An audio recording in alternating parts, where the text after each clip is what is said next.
Welcome to the third lecture of week 3, and in this lecture we will discuss liquid fluidization.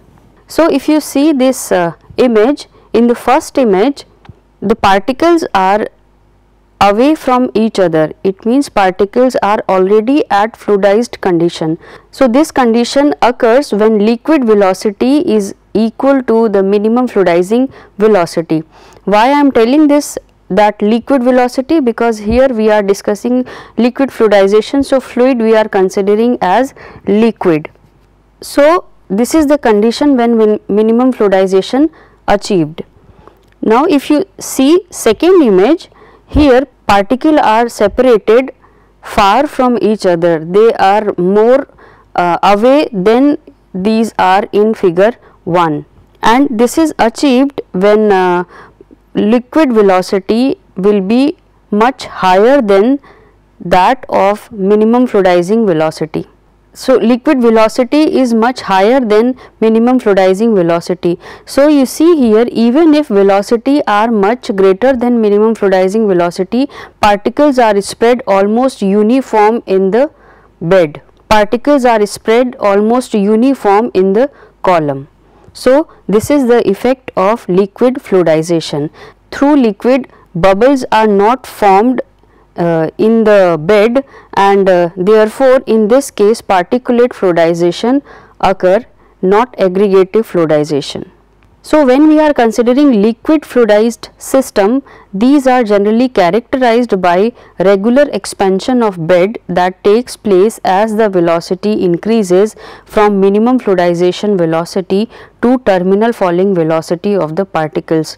So, you see here, when we are discussing liquid fluidization, the expansion of bed is regular. It is not like that in some section of the bed more particles are available and some are in some places no particle is available. The particles are spread thoroughly, the particles are spread uniformly in the bed, and that is due to liquid fluidization. And this happens when the velocity of the fluid is greater than minimum fluidizing velocity and lesser than terminal falling velocity. Now, what happens beyond terminal falling velocity? Because beyond terminal falling velocity, the particle will be carried away by the liquid, because when we are considering terminal falling velocity of the particle, it means particle falls with a uniform velocity. Now, the fluid velocity is greater than terminal falling velocity, the fluid takes the particle with it and it can be carried away. So, that is the condition when we have that condition we should obtain when we have to transport the solid from liquid. Now, in this case, as bed is regularly expanded. Now, in this case, when bed is regularly expanded, it means particles which are available that are spread uniformly. So, voidage we can calculate inside the bed, because almost uniform voidage will be appear, uniform space for voidage will be appear everywhere. So, that can be related with the velocity. So, Richardson and Zucchi 1954 showed that for fluidization of uniform particles, UC by UI is equal to e raised power n. So, UC is basically the operating velocity at which fluidization occur. UI is the velocity at infinite condition, and how we will calculate UI, that we will discuss, and this should be equal to voidage power n. So, n is the index over here. UC is empty tube fluidization velocity or the actual velocity of fluid, and how we can calculate UI? UI expression is this: log UI equal to log U naught minus d by dt. So, you see here U naught we are considering with the free falling velocity of the particle. So, here indirectly we are relating actual velocity of the particle and terminal falling velocity of the particle with the voidage. Now, Values of index n, which we have seen in the last equation, ranges from 2.4 to 4.8 for fluidization at a given value of Galileo number, and that can be calculated from this equation. 4.8 minus n by n minus 2.4, and which is related with Galileo number by this expression, where d is basically particle diameter and dt is the diameter of the column or tube. So, considering this expression, we can calculate value of n. Now, further, Khan and Richardson 1989, they have proposed a relation between ui and u naught. Ui we have seen, for ui we have already seen one expression in the last slide. This is another and more recent expression. This is ui by u naught equal to 1 minus 1.15 d by dt power 0.6.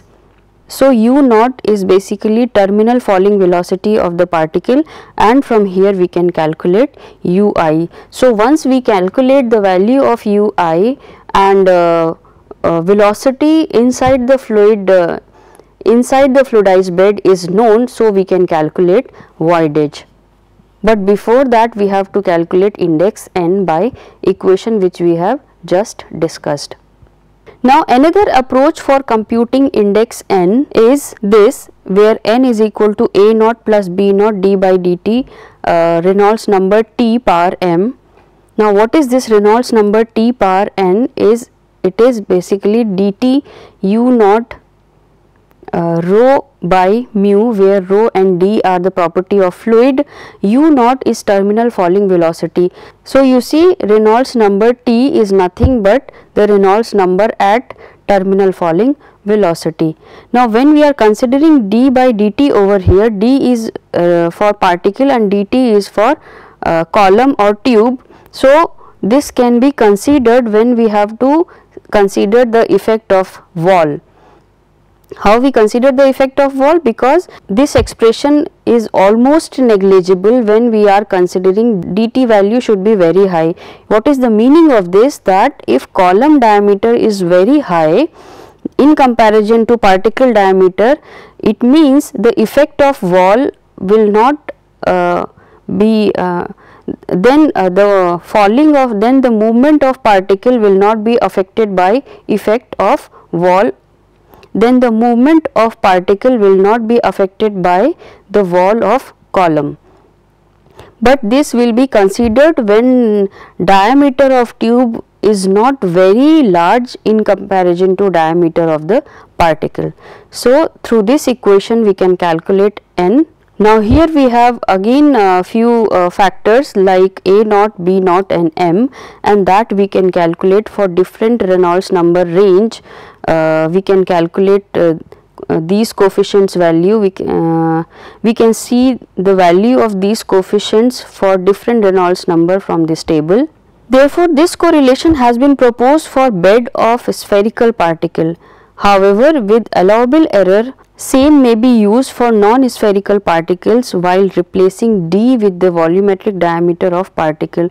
So, you see using this expression we can calculate value of n for spherical particle as well as non-spherical particle, but for non-spherical particle instead of diameter we have to consider volumetric diameter of the particle.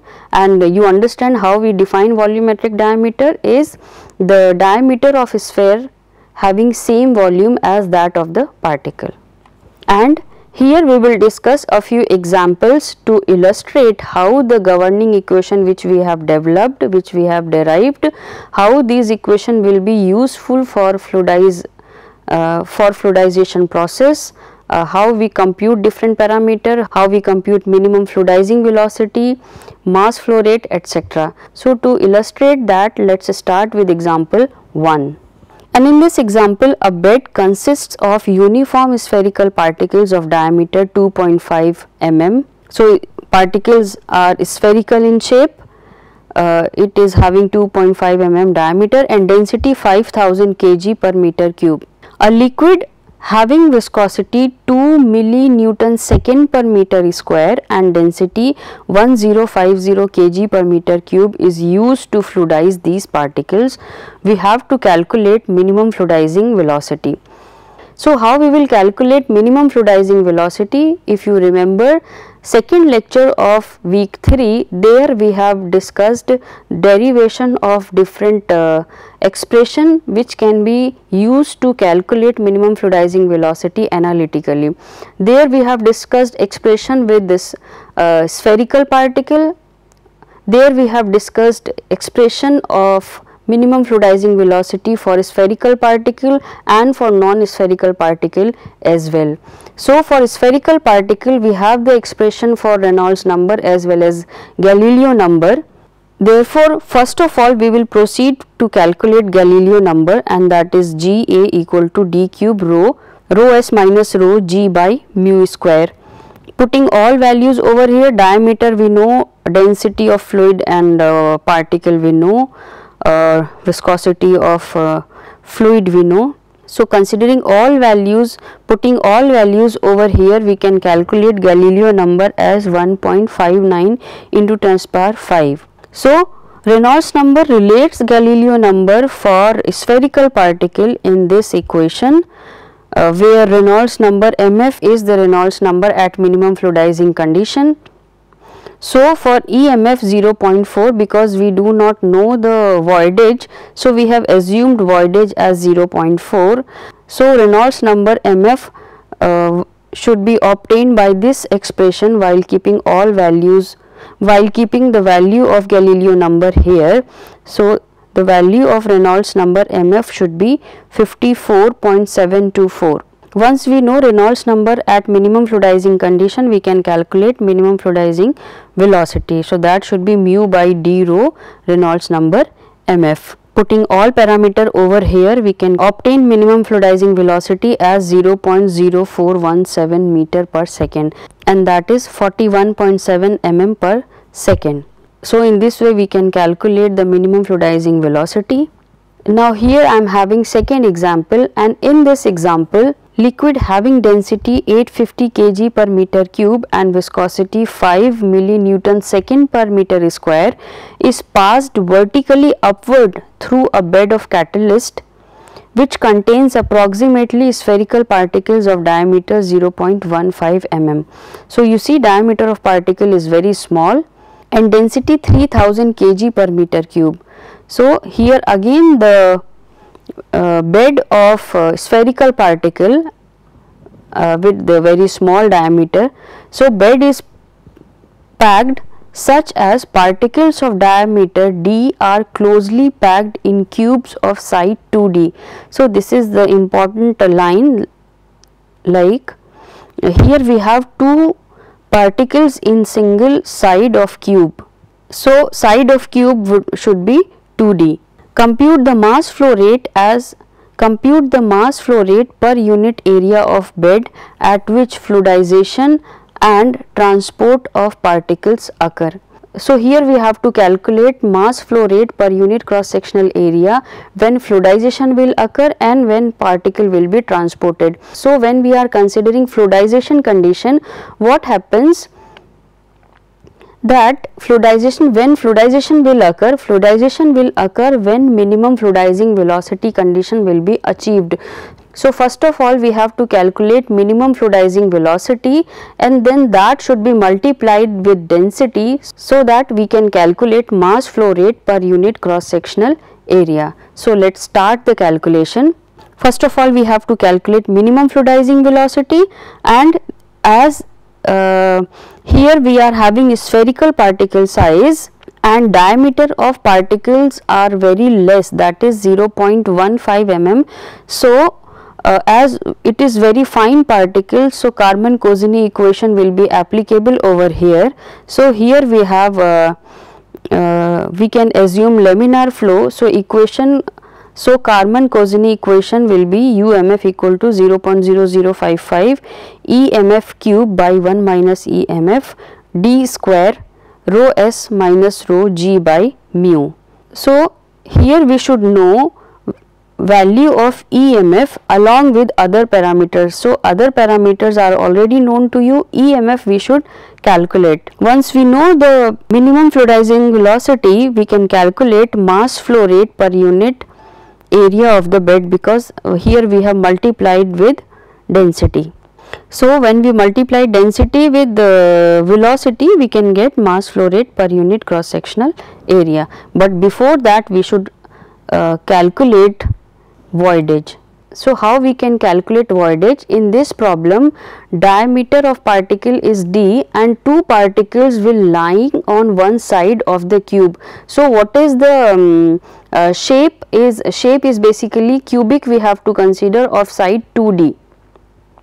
Through this way we can calculate, through this way the packing is done. So when we consider the cube, side is 2d. So when, for example, if we are considering this face of cube, okay, so here if this is one side, so two particles will here. Similarly here we have two particle, here we have two particle, here we have two particles. So if we are considering cube, this side of cube of side 2d, it means 4 particle will lie over here. Similarly 4 particle will lie over here, because this side should also have length as 2d, so 2 particle will lie over here. So in this cube, when side 2d is considered, it means total 8 particle will be used to prepare this cube. So volume of the spheres is equal to 8 pi by 6 d cube. So 8 should be, because we have seen that 8 particle will lie in cube, and this is the volume of single sphere, that is pi by 6 d cube. So in this way we can calculate total volume of sphere. Now volume of enclosure is, because side is 2d, so 2d cube, that is 8d cube should be the total volume of enclosure. Now how we can calculate voidage? Voidage can be defined as the total volume of liquid divided by the volume of enclosure. Volume of liquid means volume of enclosure minus volume occupied by the sphere. So that should be 8d cube minus 8 pi by 6 d cube divided by 8 d cube. So value comes as 0.476. We can take this 0.48. Once we know the value of voidage, we can calculate minimum fluidizing velocity by this expression. So while putting all values in this expression, we can calculate minimum fluidizing velocity as 1.11 into 10 to the power minus 4, and mass flow rate, when this velocity will be multiplied with density of solid, we can calculate mass flow rate at which fluidization will occur, and that should be equal to 0.0944 kg per meter square second.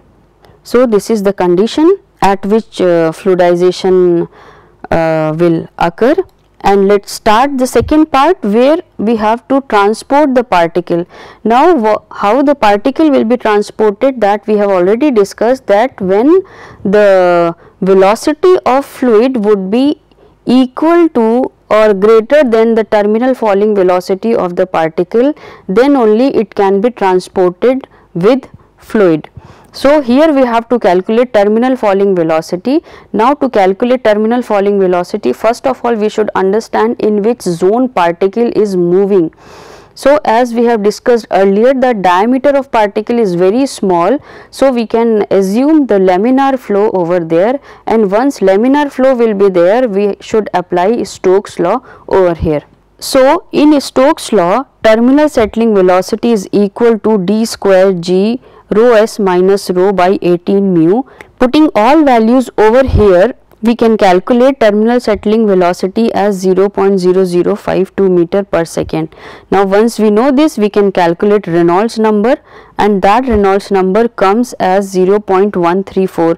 So you should understand that as this Reynolds number is less than 0.2, the Stokes law can be applicable easily over here. So once we have the terminal falling velocity or terminal settling velocity, we can calculate required mass flow rate while multiplying this with density of solid. So that comes as 4.42 kg per meter square second. So here you should understand how we have calculated mass flow rate for fluidization condition and for transportation condition.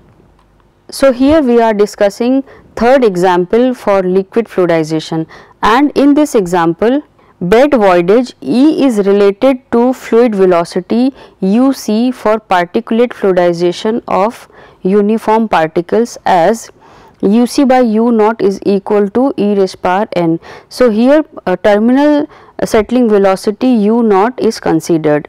For particles of glass with free falling velocity of 40 mm per second and 20 mm per second, the index n has a value of 2.6. So you see what is given, that here we have two particles, one is falling with 40 mm per second settling velocity and another one is falling with 40 mm per second velocity and another is falling with 20 mm per second velocity, n value is given as 2.6. If a mixture of equal volumes of two particles is fluidized, what is the relation between voidage and fluid velocity? So here you see what we have to calculate is the velocity as well as voidage relationship. Velocity means the UC as a function of E, that we have to find. So let us start the solution. Here we have considered unit volume of each particle as 1 meter cube, because if you consider the problem, it is given as the mixture of equal volumes of two particles has to fluidize. So in that case volume of two particles should be same, and that we have assumed as 1 meter cube. Now voidage of large particle is E1 and volume of liquid is E1 by 1 minus E. So how we define E1? E1 should be equal to volume of liquid divided by volume of liquid plus volume of solid. So when we solve this equation and calculate volume of liquid, it will come out as E1 by 1 minus E1 into volume of particle, and that we have taken as 1 meter cube. Similarly, voidage of a small particle, that is E2, volume of liquid is E2 by 1 minus E2. So volume of liquid we have defined. Now total volume of the solid, that is because equal volume, so 2 meter cube is there. Total volume of liquid we have derived in the last slide, and both expressions should be added. So total volume of the system is volume of solid, that is 2 plus volume of liquid. So this is total volume of system.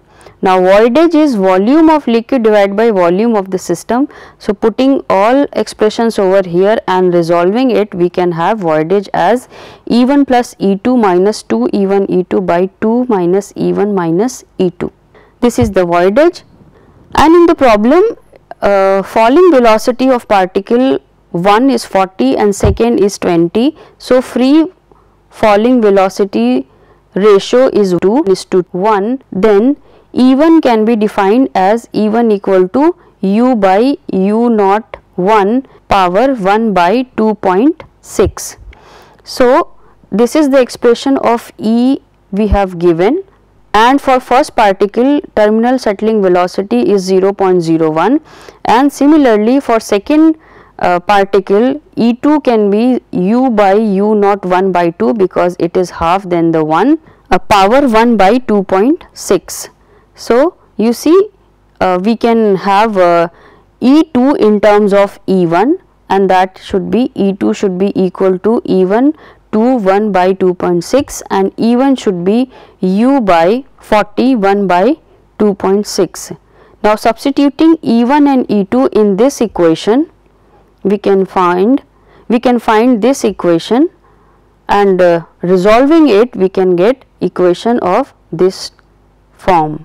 Further resolving the expression of E as a function of U, we can get this expression, and then we can further simplifying this, and once we collect value of u, we can obtain equation as u power 0.7692 minus 3.649 1 plus e u power 0.3846 plus 13.8 e equal to 0. So, this equation we have obtained. Now, this is quadratic equation. How we can say? Because this power is just double than this. So, this is the quadratic equation. Once we solve this quadratic equation, we can get u power 0.3846 is equal to 1.824 1 plus e and this expression. So, here you see plus minus both components are available because this is quadratic equation. So, what is the correct expression of u and e? To know this, we have to draw the relation of u and e for plus component as well as for minus component. So, when we are drawing graph with positive component, then here we have u and voidage. So, this flat curve and then slight increment. So, here we have flat curve and then slight increment is observed. Further, if we draw the minus component, here we have u in mm per second and here we have voidage. So, here voidage and so here velocity is continuously increased with the voidage. So, when we consider first graph, here flat curve is obtained. However, we know that when the velocity increases, voidage increases. So, that should be in continuous relationship. So, here when we are comparing positive component and negative component gives more realistic relationship, and that should be the final relation we have asked to draw between u and e. And here we have summary of the lecture. In this lecture, liquid solid system, that is liquid fluidization, is discussed.